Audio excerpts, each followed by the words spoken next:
नमस्ते दोस्तों, एक बड़ी घातक बहुत भयानक सर्वाइवल मूवी देख के ख़त्म की है। अभी नेटफ्लिक्स पर आई है, आदु जीवितम गोट लाइफ।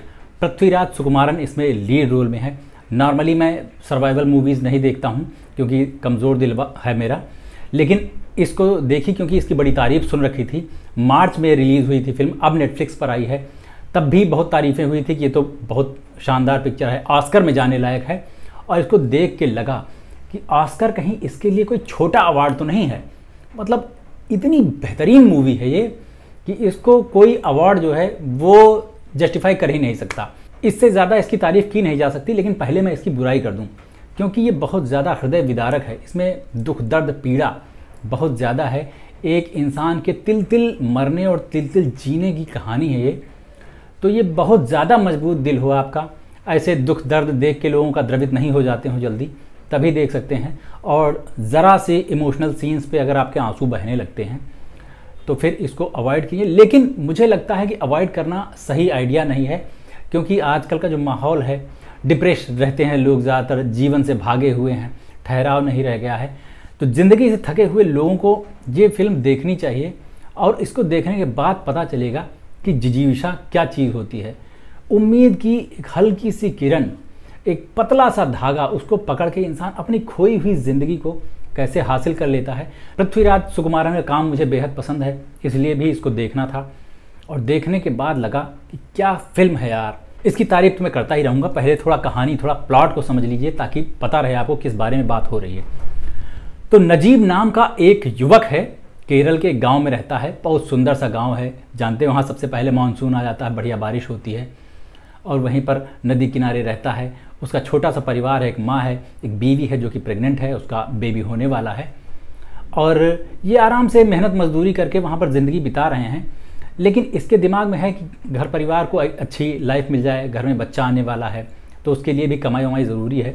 उसी बीच में कोई आके इसके कान में फूंक देता है कि गल्फ़ कंट्रीज़ में तो बड़ा स्कोप है। जैसे अपने यहाँ बताते नहीं हैं कि इंजीनियरिंग कर लो बड़ा स्कोप है, यूपीएससी कर लो बड़ा स्कोप है। और गल्फ़ कंट्रीज़ की तो बात ही और है। वहाँ तो जैसे पैसा बरसता है, सोने चांदी की खदानें हैं। वहाँ का जब भी कोई इमेजिन करता है तो वो दुबई की हाई फाई वीडियोस दिखाता है। तो नजीब को भी ये कीड़ा कटवा दिया जाता है, गल्फ़ कंट्री में चले जाओ, पैसा ही पैसा होगा। इसके पास पैसा रहता नहीं है तो एक एजेंट सामने आता है और वो बताता है कि अपना जो घर है ना, इसको रहन रख दो, गिरवी रख दो। अब 30,000 रुपये लगेंगे, आराम से वहाँ पहुँच जाओगे। 30,000 क्या 2 महीने में कमा के वापस आ जाओगे। उसके बाद नजीब अपना घर गिरवी रखता है और साथ में उसके एक और लड़का आ जाता है टीनेज का, वो भी साथ में जाता है इसके। पहले लोग बम्बई जाते हैं, फिर वहाँ से फ्लाइट पकड़ के पहुँच जाते हैं एक अरब देश में। और वहाँ पर जाके इनको पता चलता है कि इनकी भाषा तो कोई बोल ही नहीं पा रहा। उस लड़के को थोड़ी बहुत टूटी फूटी अंग्रेज़ी आती है, लेकिन ये बंदा शुद्ध मलयाली है, इसको कोई और भाषा नहीं आती, ना हिंदी ना इंग्लिश, अरबी तो आएगी ही नहीं। और वहाँ पर सिर्फ अरबी ही बोलने वाले लोग हैं। वहाँ पर इसका कफील भी नहीं आया है, मालिक जिसने इसको हेल्पर की जॉब के लिए बुलाया हुआ होता है। अचानक कोई एक और अरब आता है, इन लोगों को देखता है, इनको अपनी गाड़ी में ले जाता है, इनके पासपोर्ट वगैरह छीन लेता है और ले जाता है अपने फार्म पर। फार्म क्या है, वहाँ पर खेत क्या है, हरी हरी घास का तो बिल्कुल नामो निशान नहीं। दूर दूर तक रेगिस्तान है जिसमें भेड़ें हैं, ऊँट हैं और वो एक आदमी है जो एक टेंट में रहता है। वहाँ पर इन दोनों लोगों को जुदा कर दिया जाता है, वो जो लड़का साथ में आया हुआ होता है और ये नजीब। तब इन लोगों को पता चलता है कि ये फंस चुके हैं, यहाँ पर चीज़ें उतनी आसान नहीं है जितना हमने सोचा था। एसी रूम में बैठ के काम करने को नहीं मिलेगा। उस दिन के बाद जो ह्यूमिलिएशन शुरू होता है, वहाँ से हमको सिर्फ नजीब की कहानी दिखाई जाती है। नजीब के साथ वहाँ पर जो जो चीज़ें होता है, खाने पीने की तरसना तो बहुत छोटी चीज़ है, बहुत ज़्यादा बुरी हालत में रहते हैं। वहाँ पर एक हिंदी भाषी आदमी मिलता है हमको। बता दूँ यहाँ पर उस फिल्म में थोड़ी सी मलयालम है, थोड़ी सी हिंदी है, थोड़ी सी इंग्लिश है और अरबी भी है। लेकिन देखने में आपको ज़्यादा दिक्कत नहीं होगी क्योंकि ज़्यादातर फिल्म में डायलॉग्स हैं ही नहीं, सर्वाइवल ही है। और रेगिस्तान में ज़िंदगी कितनी बुरी हो सकती है और उससे बचना कैसे इम्पॉसिबल है, ये इसमें दिखाया गया है। कहीं रेटल स्नेक का हमला हो जाता है, कहीं रेत के तूफान आ जाते हैं, कहीं वो जो मृग मरीचिका कहते हैं जिसको, दूर पानी दिखाई देता है लेकिन वहाँ कोई पानी नहीं होता है। और उस हालत में आदमी गोल गोल चक्कर लगाते रहता है एक ही जगह पर कहीं पहुँच नहीं पाता। ये सब चीज़ें उसमें बहुत ज़्यादा बारीकी से दिखाई गई हैं, डिटेलिंग इतनी अच्छी की गई है। और पृथ्वीराज सुकुमारन ने अपनी बॉडी पर जो काम किया है ना, उनको जब देखेंगे तो मशीनिस्ट के क्रिश्चियन बेल और रेवेनेंट के लियोनार्डो डिकैप्रियो की याद आएगी। लेकिन असली तारीफ होनी चाहिए के.आर. गोकुल की, जिन्होंने पृथ्वीराज सुकुमारन के साथी का रोल निभाया है। क्या कमाल किया है। और ऐसे ऐसे सीन हैं उसमें हृदय विदारक, कई बार आंसू आ जाते हैं, रोना आ जाता है, कई बार दिल कांपने लगता है कि यार अब क्या होने वाला है। हम लोग बैठे बैठे मनाने लगते हैं कि यार अब ये इसकी जो पीड़ा है ये किसी तरह ख़त्म हो, कहानी से ख़त्म हो, ये आर या पार वाला माहौल हो जाता है। लेकिन वो पार नहीं हो रहा, वो किसी न किसी तरीके से रोड ढूंढ रहा है बेचारा। बहुत खतरनाक मूवी है। और इसकी शूटिंग 2018 में शुरू हो गई थी, 2024 में रिलीज़ हुई, 6 साल मामला चला इसका। नहीं, शूट तो 2022 में ही ख़त्म हो गया था। उस टाइम पे कोविड वगैरह भी था, तो इस फिल्म का जो क्रू था वो भी फंस गया था गल्फ़ कंट्रीज़ में शूट करते हुए।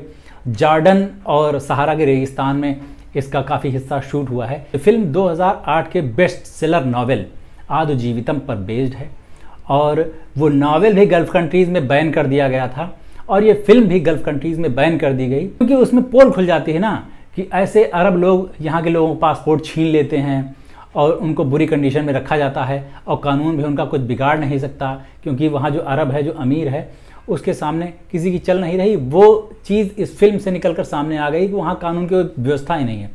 होगा अगर कानून तो बड़ी बात है, लेकिन एक ऐसे आदमी के नज़रिए से देखें जो वहाँ फंस चुका है और किसी तरह जिंदा बच के निकलने की कोशिश कर रहा है मरते मराते, उसके लिए तो उस कानून का क्या ही मतलब है।